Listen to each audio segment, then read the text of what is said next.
21वीं सदी का पहला चौथाई भाग पूरा हो चुका है और अब सदी के दूसरे चौथाई भाग की शुरुआत हो रही है।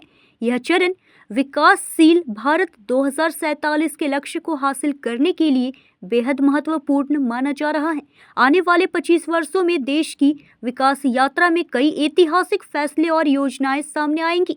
सदी के इस दूसरे चौथाई भाग का पहला बजट संसद में पेश होने वाला है। वित्त मंत्री निर्मला सीतारमण देश की पहली महिला वित्त मंत्री है और लगातार 9वीं बार बजट पेश कर रही हैं। यह एक गौरवपूर्ण क्षण है जो भारत के संसदीय इतिहास में दर्ज होगा।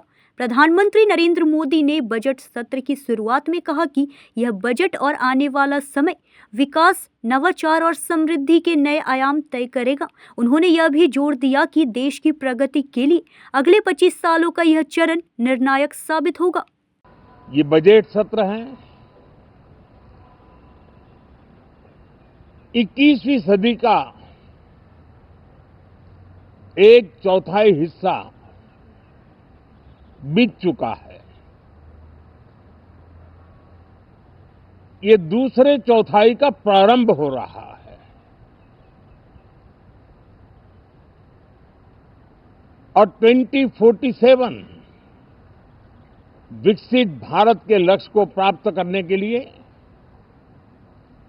ये महत्वपूर्ण 25 वर्ष का दौर आरंभ हो रहा है और ये दूसरे क्वार्टर का, इस शताब्दी की दूसरे क्वार्टर का ये पहला बजट आ रहा है और वित्त मंत्री निर्मला जी देश की पहली वित्त मंत्री ऐसी है, महिला वित्त मंत्री ऐसी है जो लगातार 9वीं बार देश के संसद में बजट प्रस्तुत करने जा रही है। ये अपने आप में एक गौरव पल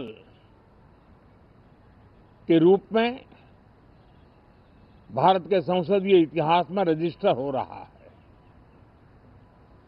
साथियों, इस वर्ष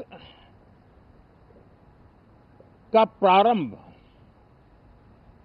बहुत ही पॉजिटिव नोट के साथ शुरू हुआ है। आत्मविश्वास भरा हिंदुस्तान आज विश्व के लिए आशा की किरण भी बना है, आकर्षण का केंद्र भी बना है। इस क्वार्टर के प्रारंभ में ही भारत और यूरोपियन यूनियन का फ्री ट्रेड एग्रीमेंट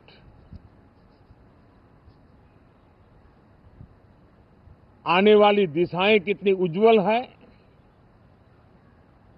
भारत के युवाओं का भविष्य कितना उज्जवल है, उसकी एक झलक है। न्यूज़ इंडिया 24 से काजल सिंह, ब्यूरो रिपोर्ट।